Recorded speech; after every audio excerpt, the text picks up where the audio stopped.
If Thoth weighed your heart right now, would it rise like a feather? Or drop under your enlightenment costume? Feel it. There it is. The first fracture line in the mirror. A question that doesn't beg for theory. Only for truth. You've read the verses. You've talked the talk. You've polished the language of light until it gleams. Yet something subtle keeps sinking. Not your status. Not your knowledge. Your heart. The sacred measure was never rank, never titles, never the crowd repeating your words. It was weight.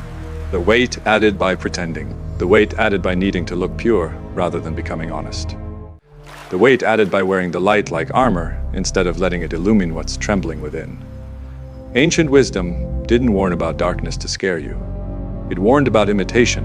It warned about the bright mask, so convincing that even its wearer forgets it's a mask. A persona reciting revelations while sidestepping the simplest one. Am I sincere, not loud? Sincere, not superior sincere. Because the heart is lighter when it is truthful, and heavier when it is staged.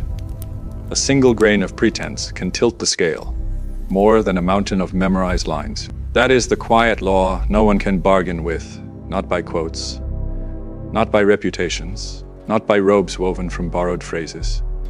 You've met that law before, in the sudden hush after a brilliant speech, when the room claps, but your chest doesn't. In the way admiration lands on your shoulders, yet never reaches your core. In the glance you cast at those who don't understand, and the shadow that follows that glance like a reminder. If everything you proclaim is mercy and clarity, why does judgment still move through your thoughts like a secret thread? If your path is freedom, why does it need witnesses to feel real?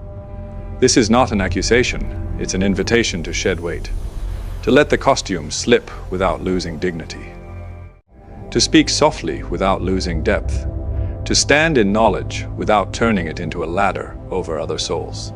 The ancient image of the feather was never about spectacle, it was about simplicity.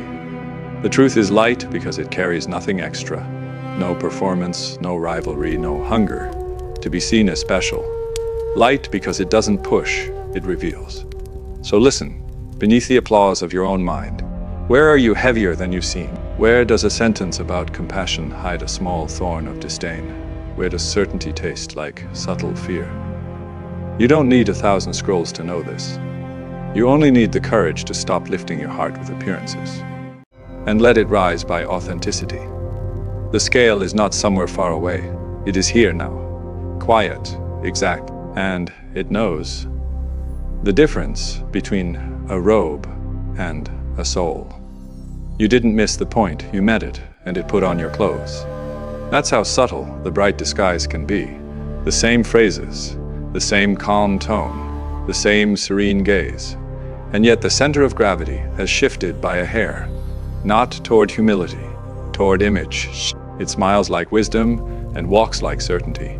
But it feeds on being seen as beyond. And the heart-quiet accountant that it is adds this to the ledger. Gram by gram, smile by smile, compliment by compliment, until a feather begins to feel strangely heavy. Listen closely to the texture of motives. The bright disguise says, I share to uplift, but a hidden voice adds. And to be confirmed it says, I'm calm. While secretly hoping someone notices, it says, I've outgrown anger, while the jaw tightens whenever an ordinary person speaks. That's the tell. A softness on the surface, with a thin wire of pride underneath. Pride doesn't need to shout. It prefers silk. It prefers citations. It prefers being right in a way that no one can fault. Because it sounds like light. Here is the quieter measure. Does your knowledge make you kinder or careful with your status? Do your insights open doors for others, or close doors gently, wrapped in refined language? When you say, we are all learning, do you still treat some people like slow traffic on your private highway? The bright disguise does not throw stones. It curates distance. It doesn't insult. It edits warmth. And every edit adds weight. There is a nobler alternative. And it isn't theatrical humility. It's the unperformed kind. The kind that doesn't announce itself, doesn't need an audience, doesn't polish its image before speaking truth. It feels like a deep breath you didn't stage. It feels like lowering the chin a little, so the heart can be heard. It feels like letting a sentence end without a flourish, because reality is already eloquent. When that tone returns, you can sense it immediately. The air clears, the room widens, the mind stops auditioning and starts witnessing. Let's name the pivot plainly: sincerity over spectacle. Sincerity over subtle contempt, not because spectacle is bad, but because the heart is exact. Every unnecessary ornament becomes weight. You know this. You knew it before the books. You knew it as a child. When truth needed no costume to shine, the bright disguise is clever, the heart is simple. The disguise seeks advantage, the heart seeks alignment. So let the mirror reflect without panic. If you find the costume, you don't need to tear it apart on stage. Just stop feeding it. Stop arranging conversations to be the most luminous voice in the room. Stop dressing ordinary kindness in rare words. Let your presence do what language can only point to: quiet, steady. Real when the bright disguise loosens, even a little. You'll notice something immediate. The weight drops. Not because you became smaller, but because you stopped carrying what was never yours to prove. And in that lighter air, an older standard reappears, silent, exact, incorruptible. The scale is still here, the feather is still here, and the heart, when it is honest instead of ornate, rises. There's a moment quiet, almost imperceptible, when the light stops clarifying and starts concealing, not because light changed, but because intention did. A phrase becomes a shield, a smile becomes a curtain, knowledge becomes a costume rack, and beneath the careful glow, a simple truth keeps tugging at the sleeve.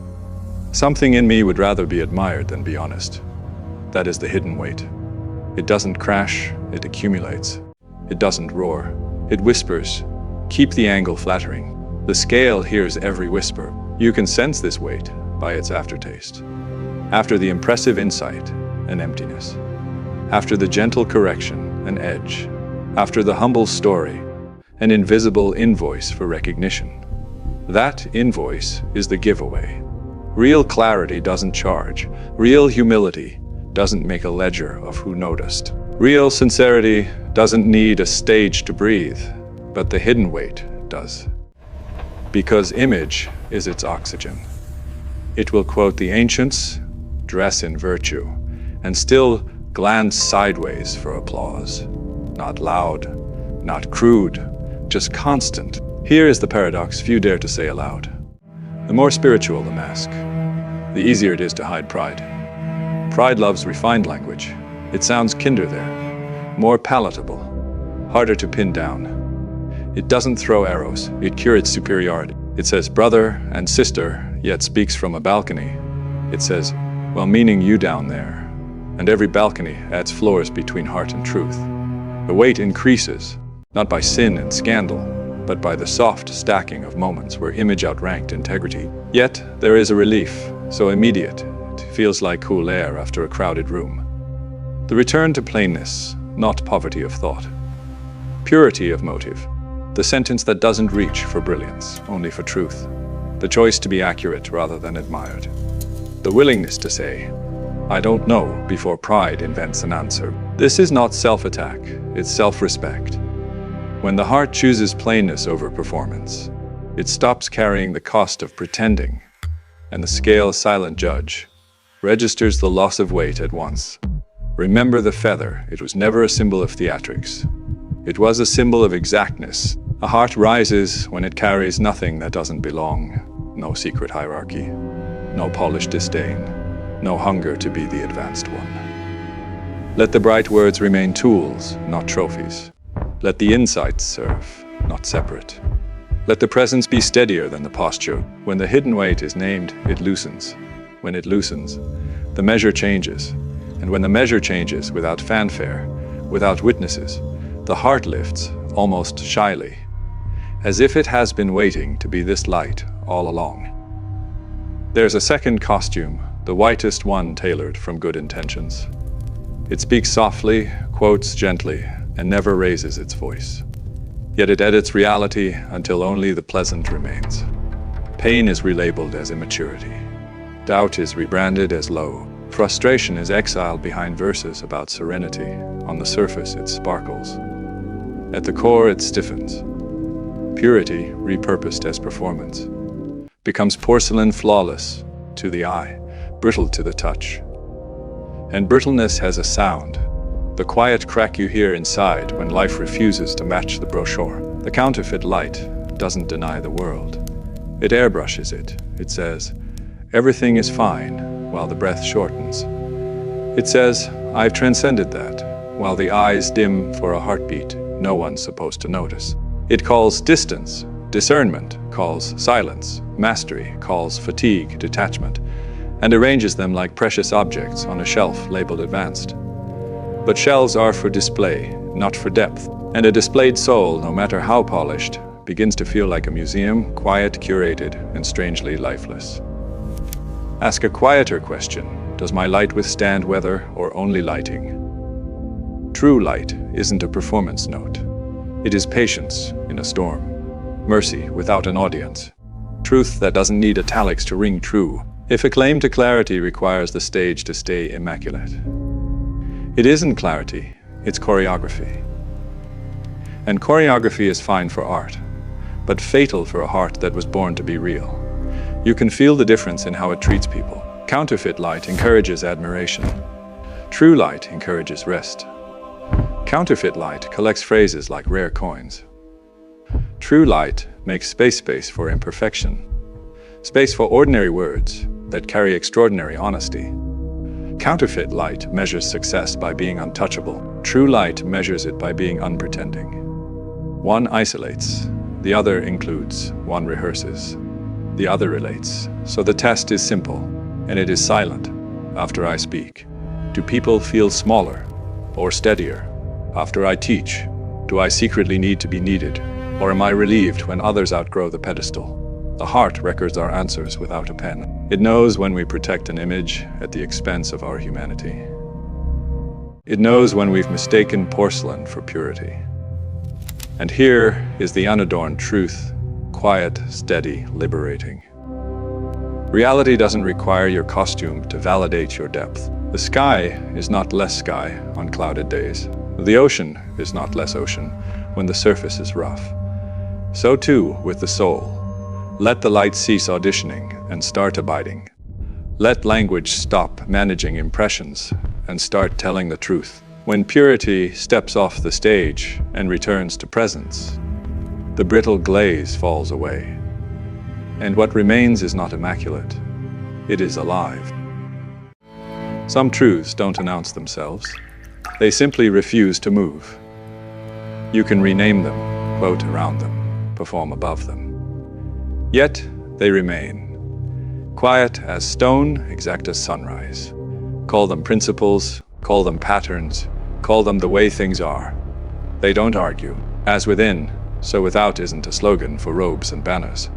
It is the silent architecture behind every moment. If the inner tone is rivalry, the outer story will find a way to compete. If the inner weather is contempt, the outer season will somehow feel cold. The world doesn't always mirror your words, it mirrors your weight.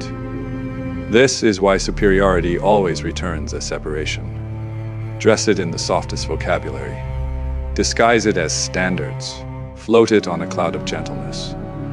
The outcome is the same, distance, and distance is heavy. The heart, which was designed for clarity, starts carrying the furniture of a private tower, the curated gaze, the careful smile, the invisible velvet rope across ordinary connection. You feel safer and lonelier at once. That paradox isn't punishment, it's physics. The inner measure writes the outer result. There is another law at work, quieter still, rhythm. Not the calendar on your wall, the cadence in your being. Every ascent invites an equal humility. Every insight asks for a matching kindness. Refuse the balance, and the swing returns harder. Accept it, and ascension stops feeling like a sprint and starts feeling like breath, steady, dignified, unperformed. No posters, no trumpets, just a felt knowledge that what rises by grace does not need to stand on someone else's shoulders. Then there's the most merciless measure of all. Unity, not a slogan, an ethic. You cannot look down at the people you claim to guide and stay light at the same time. You cannot parade compassion and feed on quiet disdain and expect a scale to ignore the meal. Unity is not everyone agreeing. It is you declining the secret ladder that makes you above. When you put the ladder away, conversation changes temperature. Rooms become simpler. Silence stops negotiating. And the heart, no longer dragging a stage, regains its buoyancy. So the question isn't, what do I know? The question is, what do I carry? If the answer is image, the world will hand you mirrors. If the answer is sincerity, the world will hand you doors. Laws that don't bend are not your enemies. They are your guardrails. They protect the soul from the most exhausting detour of all, pretending to be what it already is. Not catastrophes, slippages, quiet shifts where truth loses a millimeter and image gains one. By evening, no one notices. By a season, the scale does. The first slippage is spiritual rank, the velvet idea that you are kindly ahead. It never shouts, it arranges the room. It calls people dear while placing them below an invisible line. The heart grows heavy here, not from hatred, but from altitude. Altitude is weight disguised as height. The second slippage is perfumed denial. Pain renamed lesson. Grief edited as low frequency. Words become air freshener. Reality keeps breathing underneath. You can scent a palace, but if the foundation is cracked, the marble remembers. The third slippage is borrowed mission, the compulsion to carry other souls up a staircase. They did not ask to climb. It feels noble. It is interference wearing a halo. Guidance without humility curdles into theater. Theater needs applause. Truth needs room. The fourth slippage is library fever, collecting keys without entering doors. You can recite the corridors of wisdom and never sit in a single chair. Knowledge that does not soften you hardens you. Pages that don't become patience become pride. The fifth slippage is holy avoidance, treating work, money, and relationships as lesser realms, while claiming mastery of life. The sky is vast, the earth is proof. If the higher never becomes kinder at the table, it wasn't higher, it was farther. The sixth slippage is golden indifference, calling everything illusion until responsibility dissolves. If nothing matters, no one matters, and that creed quietly eats the center. Meaning isn't destroyed by insight, it is refined by it. When care vanishes, wisdom has left the building. The seventh slippage is blessed victimhood, a fluent narrative of forces and plots that somehow explains every valley. Perhaps winds do blow against you, still. The inner helm is yours. A story that removes agency also removes lightness. The heart cannot rise while chained to a script that keeps absolving it. Name these slippages not to bruise yourself, but to choose yourself. Rank Schweinkriegard. Denial C, honesty, mission mercy library, fighter, living avoidance. Avoidance, find arrival. Indifference, 70 arrival. Victimhood, soured, responsibility. Each reversal returns a gram of weight to the earth and a gram of light to the heart. And gram by gram, the feather stops looking impossible. There is a stage no banner advertises. The room where reputations don't follow and language loses its shine. Call it the furnace, without flames, not a ritual, not a posture, a clarity. Here titles don't open doors and quotations don't carry weight. Only one thing does, whether your motives ring true when no one else is listening. In that room, the heart isn't punished. It is measured. And the measure is simple enough to be terrifying. Does what I say and what I seek come from the same place? The old era returns in elegant shapes. Prestige dressed as service. Control dressed as care. Distance dressed as discernment. You've seen these robes and others. The shock is catching your own reflection wearing them. That shock is not shame. It is the mercy of accuracy. Accuracy doesn't humiliate.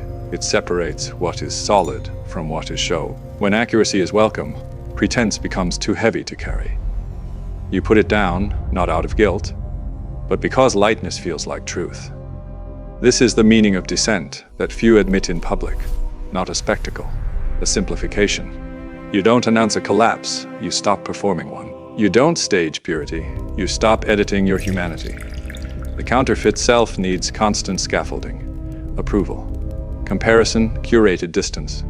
The sincere self needs very little, a clean intention, a steady tone, a refusal to hide small thorns of pride inside soft words. The scale notices, the swap instantly ornament out.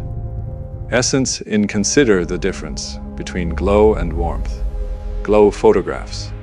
Well, warmth keeps people alive. Glow can be arranged. Warmth is difficult to fake. A room full of glow leaves you impressed. A room with warmth leaves you intact. The spiritual persona chases glow. The sincere soul chooses warmth, even when no one can post it, tag it, or translate it into prestige. Warmth is how truth travels without spectacle. Warmth is why a quiet sentence from a humble voice can repair what a grand speech cannot touch. There is also the question of altitude, the gentle temptation to advise from a balcony. Balconies feel safe. They also make empathy thin. From a height, mistakes look like patterns, and people look like points. But on the ground, names return to faces, and counsel remembers. It is speaking to a living heart, not a theory. Altitude builds an audience. Nearness builds a bond. One is impressive. The other is responsible. When counsel chooses nearness over height, the invisible rope lifts from between souls, and with it, the weight you kept calling standard. So let the inner ledger switch accountants, from vanity to veracity. Vanity asks, how did that look? Veracity asks, was that kind? Was that exact? Vanity arranges witnesses. Veracity arranges sincerity. Vanity curates invulnerability. Veracity permits humanness without surrendering dignity. And every time veracity decides, a fraction of heaviness leaves the heart. The scale doesn't cheer. It simply registers. Here is the quiet vow that changes everything without theatrics. No more borrowed halos. No more sentences designed to win the room while losing yourself. No more balconies masquerading as care. Choose the sentence that is true over the sentence that is triumphant. Choose the pause that protects another over the point that flatters you. Choose the nearness that warms over the glow that dazzles. When these choices stack, reputation becomes incidental, and reality becomes sovereign. And in that sovereignty, the ancient image stops being a threat and becomes a promise. The feather is not asking you to be flawless. It is asking you to be unencumbered. Not louder, lighter. Not higher, truer. The measure was never about spectacle. It was about sincerity. When the heart releases what it was never meant to carry, comparison, performance, quiet contempt, the furnace without flames has already done its work. Nothing dramatic. Nothing staged, just the unmistakable sensation of weight leaving, and a center that finally rises. There is a mirror older than language, the one that reflects intention. Not appearance. You can arrange your posture, refine your words, perfect the angle of your light. The mirror remains unmoved. It doesn't photograph the costume. It listens for the current beneath the sentence. Why did you speak? Why did you teach? Why did you correct? When the answers are clean, the mirror is kind. When the answers are mixed, it is precise. Precision isn't cruelty. It's mercy that refuses to flatter. The heart knows this mirror. That's why applause can feel empty and a quiet, ordinary moment can feel profound. Applause measures spectacle. The heart measures sincerity. The difference is subtle, in sound and seismic in outcome. Spectacle seeks to be seen, sincerity seeks to be true. One demands witnesses, the other withstands weather. One curates a legend, the other honors a life. And life, in the end, will always choose the honest weight over the polished story. You already recognize the signs of drift. A compliment that secretly requests another. a humble insight that quietly positions you above, a refusal to admit confusion, because confusion would make the pedestal wobble. None of this makes you wicked, it makes you human. But humanity without honesty hardens into image, and image is heavy. The scale does not punish, it tallies. Each unspoken calculation adds grams, each clean admission releases them. So let motive become the craft, not a show craft. The craft of saying only what serves, not what shines. The craft of letting a silence stand when it is wiser than an answer. The craft of stepping down from small balconies you didn't realize you'd built. Those comfortable ledges from which people become cases, and souls become examples. From the ground, names regain their weight, and advice remembers it is meant. For a person, not a performance. There is a dignity in plainness that no rank can counterfeit. It doesn't beg to be recognized. It recognizes others. It doesn't borrow thunder. It brings shade on hot days and light on dark ones. Quietly, reliably, without ceremony. Dignity is not a pose. It is the absence of posing, and when it returns, the air clears. Words lose their sugar and keep their strength. Presence stops auditioning and starts belonging. This is the turning that actually turns, not from uninformed to informed, but from curated to conscientious. Conscientious of the edge inside a soft sentence, conscientious of the latter hidden in a gentle tone, conscientious of the subtle hunger to be exceptional at the cost of being honest. When conscience is allowed its rightful seat, the hidden calculus dissolves.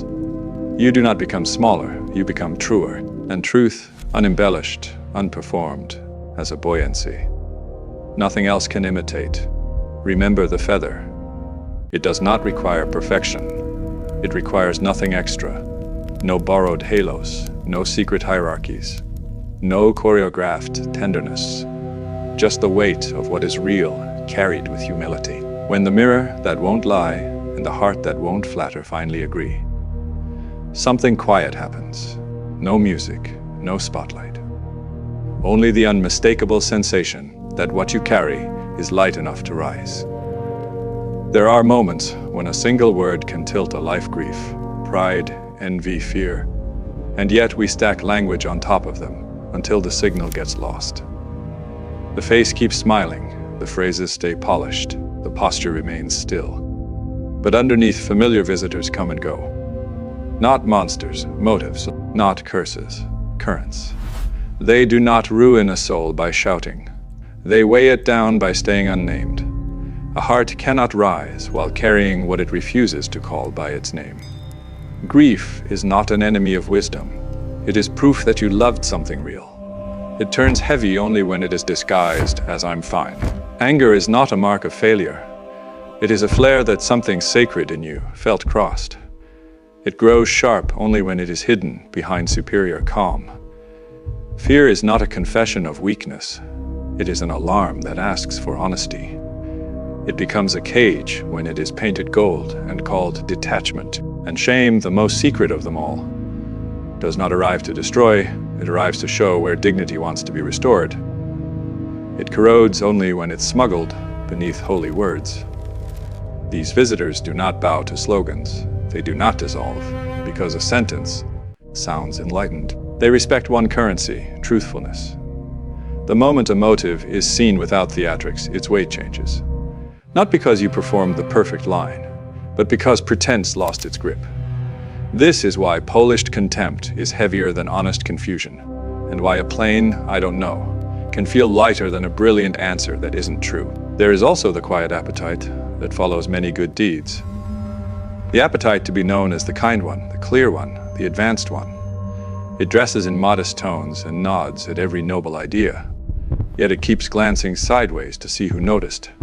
That glance is expensive. It charges the heart for every act of goodness by adding a fee, be seen as good. A soul that refuses the fee becomes wealthy. In a different way. Unburdened, unbowed, unanxious about the headline someone else might write. Another weight is distance in disguise. It speaks softly and calls itself discernment. Yet it keeps people at arm's length, especially the ordinary, the unadorned, the unfashionably sincere. Distance feels safe. It also starves the part of you that needs simple human weather, unperformed conversation, laughter without strategy, care that doesn't need a caption. When the balcony is dismantled, dignity doesn't fall. It finally has ground to stand on. And then there is knowledge without kindness, the library that never becomes bread. Pages can chisel a sharp mind. Only mercy softens it into wisdom. The measure is not how rare the idea is. It is how people feel after you speak. Do they leave smaller, impressed by your altitude? Or steadier, relieved that truth can wear plain clothes and still shine? A sentence full of light that forgets to love is heavier than a simple sentence that remembers. None of this asks you to shrink. It asks you to simplify, to let the names be simple. Grief is grief, anger is anger, fear is fear, shame is shame, so the heart can stop carrying the cost of pretending. To let goodness be quiet enough to be real, to let clarity be gentle enough to be heard, to let dignity come from conscience rather than from a crowd. When the names are honest and the motives are plain, the old image of the scale stops feeling like a threat and starts feeling like home, exact, merciful, incorruptible. Because in the end, elevation here is not altitude. It is absence of excess. Not more shine, less camouflage, not more phrases, fewer performances, not higher masks. Truer measure. And the truest measure remains what it has always been. A heart that carries nothing it does not mean. A heart that, when placed beside a feather, does not argue, does not arrange, does not audition. It simply rises. Here we are, no costumes, no balconies, just a question that refuses to age. If the heart stood beside the feather, would it rise by truth or sink by pretense? You've walked through bright disguises and quiet slippages, past the museum of perfect words, into a room where only sincerity has weight. Not louder, truer, not higher, lighter. The measure has never been your headlines, your quotes, your posture. The measure is what remains when no one is asked to watch.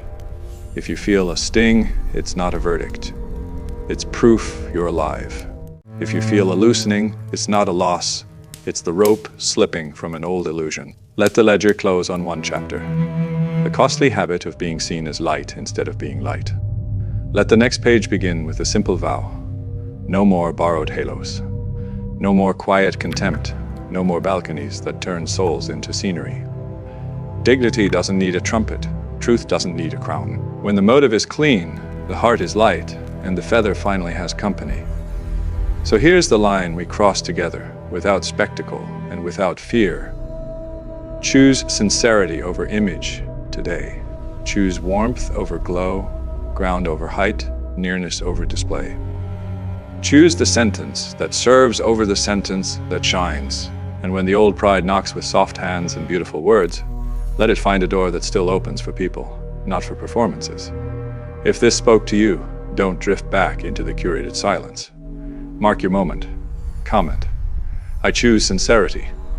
Let it be a public cut of the old rope. Share this with the one person who carries too much shine and not enough rest. And if you want the next chapter, where we keep refining until the heart is lighter than a feather, subscribe and stay close. No theatrics, no ladders. Just the work of becoming unencumbered. You don't need to be perfect to be light. You only need to stop carrying what was never yours to prove. When that happens, there is no scale to fear. There is only a center that finally rises, quiet, unmistakable, and free.